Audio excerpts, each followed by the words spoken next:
Hello, I am Sam Hudson.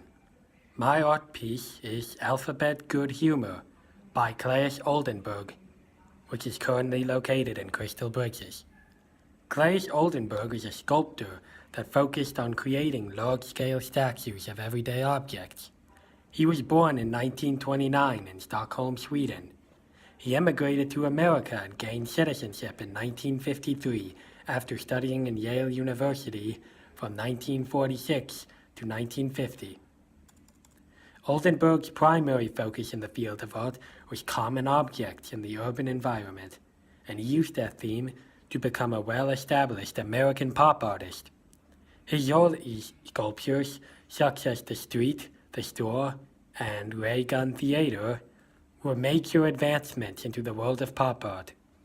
Oldenburg later performed in Chicago, New York, and other major cities of America.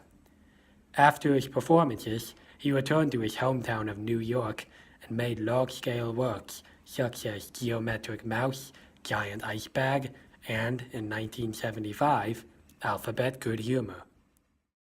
Oldenburg's Alphabet Good Humor uses plenty of biomorphic shapes to express a sense of squishiness.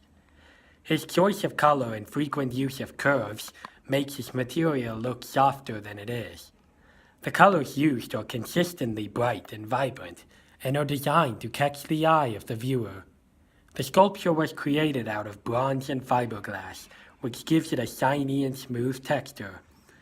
The sculpture depicts a stylized good humor bar, with the curve in the bar spelling out the letters of the alphabet, and a giant stick in the bottom. While it does not have the rugged exterior of an actual good humor bar, it does have an apparent bite mark on the top left and a droplet that looks like melted ice cream.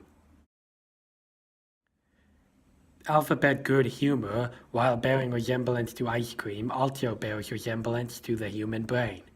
This assumption is backed up by the letters composing the sculpture, which could represent knowledge. The puffy letters in bright colors give off a pleasant vibe, while the imagery representing of brains or intestines makes it seem conflictingly grotesque. From an iconographic standpoint, the sculpture represents two completely different things. While the grotesque imagery may not be an intentional design choice by Oldenburg, the resemblance to food is backed up by the negative space resembling a bite mark, as well as the droplet hanging from the side. The color pink is not normally a color of food people eat, which calls to the brain imagery. Oldenburg's piece appears to the average viewer as two different things at the same time. Oldenburg's sculpture can be seen as an attack on the consumeristic ideals of America, as it's missing the letters E, F, N, and V. Neither the sculpture or Oldenburg's original design of the bar features those letters as an intentional design choice. The absence of those letters represents a decline of knowledge in the average man, due to consumerism. Oldenburg's sculpture, Alphabet Good Humor, was primarily influenced by the American movement known as pop art. Oldenburg's art style is a significant contribution to this movement, which is a type of art centered around everyday objects and other aspects of everyday life. I chose this piece because it stood out over the other pieces that Crystal Bridges has to offer. It is much larger and brighter than many of the other sculptures there, and indeed brighter than anything in the same room. After research on the artist, it became apparent that his visions aligned perfectly with that of Crystal Bridges, to make art more free and accessible. I also like what Alphabet Good Humor has to say about the consumeristic attitude of America today. On my first viewing of the sculpture, I did not look closely enough to notice that the 4 letters of the alphabet were missing, which is a perfect metaphor for sensationalist media.